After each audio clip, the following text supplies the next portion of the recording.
राधा कृष्ण एक नाव पर सवार थे, घूमने के लिए समुद्र के बीचों बीच जा रहे थे। राधा ने बोली कि हे कन्हैया, मुझे कुछ ऐसी कहानी सुनाओ कि मुझे सुनाने में अच्छा लगे और लोगों को एक बहुत बड़ा सीखो हो। कृष्ण जी अपने प्रिय के लिए कहानी सुनाने लगे।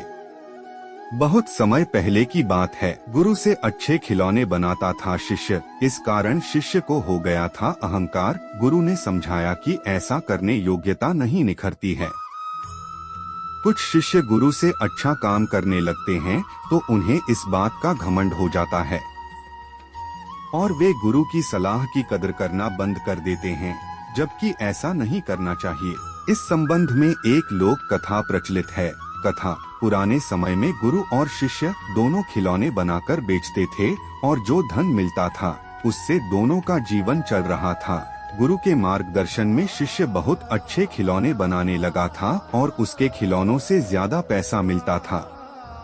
गुरु के खिलौने औसत मूल्य पर बिकते थे, लेकिन गुरु रोज शिष्य से यही कहते थे कि तुम्हारे खिलौने में सफाई की जरूरत है।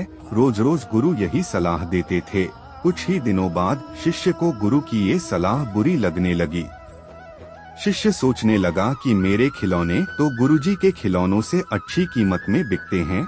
शायद इस वजह से गुरुजी को जलन हो रही है, इसीलिए वे रोज मुझे ही सलाह दे रहे हैं। एक दिन गुरु की सलाह से तंग आकर शिष्य गुस्सा हो गया।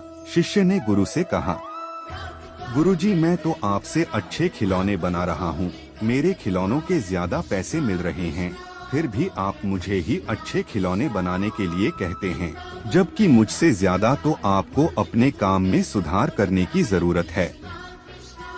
गुरु समझ गए कि शिष्य में घमंड आ गया है।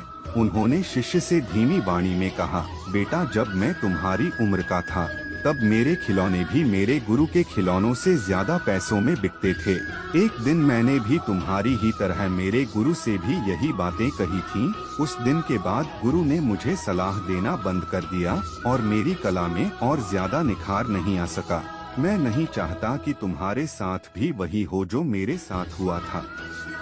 गुरु ने शिष्य पर गुस्सा नहीं किया और धीमी आवाज में जो बातें कही वह शिष्य को बहुत अच्छी तरह समझ आ गई।